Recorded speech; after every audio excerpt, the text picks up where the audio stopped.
Yoga is the journey of the self, through the self, to the self. Bhagavad Gita as it is.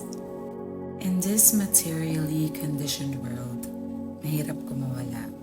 Mahirap piliin tumalon, lalo na kung walang kaalaman sa babagsakan. Marami ang nawawala, marami rin ang hindi nakakabalik. Ngunit Krishna never fails to bless us with His mercy, disguised in the agony of ignorance, to give us a choice for our soul's elevation or its glorious downfall. As I journeyed with the magic of yoga, aking natuklasan, further from what it all seems to be. Kundalini Yoga practice ay isa sa aking daily doses mula year 2020. From many perspectives, para lang ito sa katawan. Others may perceive it as to be with the soul. Noong umpisa, I had no idea sa aking ginagawa. As yoga took me to places, nag-iwan ng mga pakiramdam na hindi kaya maproseso by the limited mind. Conclusions that were based on speculations, mga tanong na naghatak sa akin maghanap pa ng sagot. Yet, as I kept on seeking and delving deep on its depths, naiuwi ito kung saan ako nanggaling. Ngayon, masasabi ko na yoga is greatly part of who I became today. Everything was laid before my eyes habang nililingon kung saan ako nagsimula. Yoga is to come back home, to come back to Krishna. Johnny was the one who introduced yoga to me. Pero that time, the concept of it, hindi ko maabot. Kaya hindi ko sinubukan. I was a person of workout, hustling, and fast-paced. Ang simpleng pag-upo upang makasama ang aking sarili that I cannot bear. Sanay ako sa ingay, sanay ako sa crowd. Solitude does not exist in my world. Thus, walang balance for the dependency. And nurture is what yoga aims to lessen. However, arrangement worked wonders. April of pandemic 2020, bumisita kami kila Isa and Paolo. They are one of our soul family. Serendipitously, mag-yoga sila kaya inaya nila kami. Out of love and concern, Paolo suggested for us to try yoga, especially si Edser, dahil napansin niya yung posture while biking. He explained na yoga is to simply breathe in, breathe out. Naalala ko pa, I was so sure na kayang-kaya ko yun dahil I worked out and danced. Yet, when I tried to actually do Kundalini Yoga, walang ibang ipinaramdam sa akin kung hindi ang sakit. Hindi ko maabot bawat poses. Even the toes on my feet, sobrang hirap abutin. Hindi na ako nagtangkang umulit-ulit. As I continue my journey, hindi ako pinabayaan ni Krishna to be stuck and remain conditionally stagnant. July ng pandemic, my not-so-perfect partner started to work again. Yung kiddos namin stayed sa lola nila. Solitude found its way to me, and it crushed down my satellite of comfort. Kasabay ng pain at struggle I am enduring ng mga panahon na yun, not once have I had time para sa sarili ko. I was lost in that sensation, kaya naghanap ako ng alternative. Later on, I found myself on a path of practicing deep breathing until I tried to practice Kundalini Yoga again. That it became one of my daily doses every morning. Habang nagpapatuloy ako, yoga benefited me a lot mula physical, emotional, and mostly spiritual. My body posture aligned mula sa pagkakakuba, yung pananakit ng katawan mula batok hanggang paa na gabi-gabi ko iniinda, nawala. It was a simple, natural cure. It cleansed my aura from the pain, traumas of childhood, and motherhood that have been rooted within. Binigyan ako ni Krishna through yoga ng pagkakataon to have a refreshing start na kahit sa kinakain, dinala ako patungo lamang sa sariwa at natural. Even overindulging with food turned into fasting dahil ang aking nararamdaman is already fulfilled. Emotionally, it's been a roller coaster ride since 2019. From then, yung dramas, anxiety, depression, and hunger for affection was lessened. Dinala ako ng yoga sa bagong landas. My energy was drawn by the love of serving sa pamamaraan ng pagluluto. It built my character and skill as the abundance of creativity flooded and uplifted the devotional energy within me. Lahat ng pagkain na hinahain ngayon ni Mother Goods ay bunga ng aking daily doses, especially yoga. Spiritually, it was divinely arranged by Krishna. For being yoga conscious is Krishna consciousness itself. Kaya naman, maraming salamat palagi sa pagkakataon. That is why aside sa lahat ng herbs na I am having a daily dose of, yoga ang aking naging sandalan. To accept the pain and suffering upfront with solitude, sobrang hirap.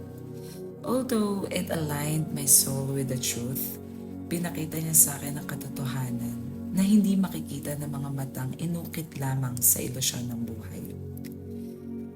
As I unknowingly quested deeper sa aking sarili, the universe contained in this elemental frame suddenly bursted a blissful sensation na ni minsan hindi ko naramdaman.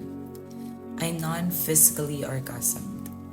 Hindi ko may paliwanag noon ang pakiramdam na para akong nilabasan without the evidence of wetness and physical body involved. It was a very confusing moment para sa akin na ngayon lamang naipaintindi.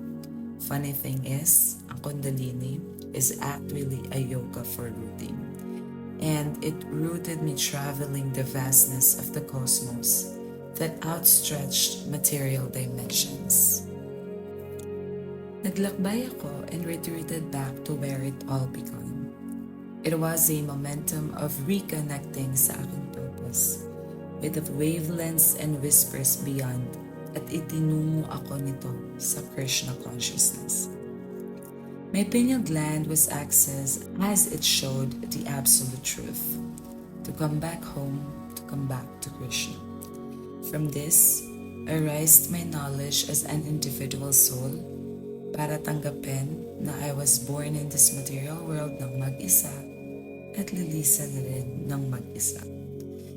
Mother Good's mission and vision became more vividly clear, at ang purpose ko sa mundong ibabaw is to live a transcendental life by practicing a daily dose of breathing, chanting, yoga, sunlight, moonlight, rest, eating the right food, vegetables and fruits only, and staying hydrated with Mother Nature's natural gifts. It was a preparation for me to feel and serve my purpose. Nakakatuwa to realize all of this dahil noon, ang simpleng paghinga, wala akong idea.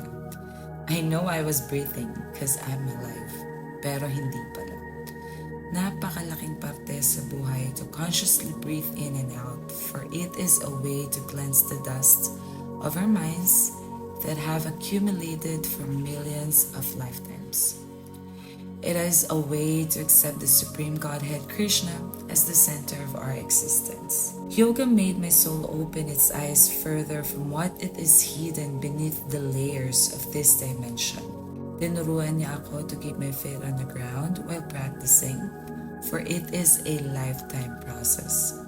To root enough to have the knowledge and strengthen the core of my being. Yet, not to the extent na paulit-ulit nating babalikan ang lahat ng nangyari. Wherefore, as we dig deeper and deeper into the abyss of the unknown, hindi natin namamalayan, palayo na tayo ng palayo. Our roots are entangled and deeply embedded in this illusionary of life. Being knowledgeable to make our nutrition, ang roots is enough while pinapalakas ang trunk. Hence, unti-unting lalabas ang bunga. Dati, naibabahagi lang ito sa Hare Krishna Association and once nang aking naramdaman na I am not welcome. Ngayon, aking mas naintindihan with yoga na kaya pala, dahil noon, I'm still nourishing my false ego. Akala ko kasi alam ko na lahat because of my experiences. Somehow, yoga taught me magpakumbaba in every way possible. To surrender at tanggapin na in a world full of contaminated and illusion mind, kailangan ng gabay. Yes, I have a lot of realizations, pero it is all based on my own speculations. The science of truth is given to the chosen people para matulungan ng seekers and misguided souls. Without bona fide intelligence through spiritual masters, hindi makakauwi at nakakalikaw. I was misled a lot of times. I once believed I am God. I became an atheist and wondered for most of thy existence. Pero Krishna's unconditional love manifested in the power of arrangement. He gave me Janardana Dasa to be my spiritual master. Dahil doon, mas luminaw ang lahat at naging tuwid ang aking tinatahak in this mundane world. Nagkaroon ako ng knowledge that it is already based on facts. Lahat ng tanong at speculations ay may sakulayan at nasagot. Now, I've realized yoga is to simply take time for deep inhalation and exhalation. To be right here, right now. Whatever yoga pose, as pain and suffering is what I let go. As I bow down, I offer the entirety of I am unto the lotus feet. As I lie down, I surrender to the presence of Krishna, internally and externally. As I reach my hands above, I intertwine with the string link of everything that orbits. As I breathe my lungs unto its deepest, I accept Krishna as the Supreme Personality of Godhead. As I pray, I connect. And by surrendering, I open the doors of celestial portals papunta sa aking Creator that shone transcendental light of all my chakras. Yoga presented the gift of life and how to live with gratitude sa pagkakataon of rendering devotional service to Lord Krishna. Yoga teach me to bow down. Through this, it gave me the way to come back home. The path of absolute truth. Krishna. Kagaya nga ng sabi ni Prabhu Janardana Das, katulad ng mga palay, habang bumubunga at lumalago, payoko ng payoko. I learned that the only way to advance is to be merciful, humble, fixed, compassionate, to be kind, to be honest, to entertain no more lies, denials, and illusions in our mind, heart, and actions. Yoga is to always remember and never forget the supreme, absolute truth of Krishna. That is yoga, to always reconnect. In that joyous state, samadhi, one is situated in boundless transcendental happiness and enjoys himself through transcendental senses. Established thus, one never departs from truth. Bhagavad Gita 6.21. Mother Good's Daily Dose.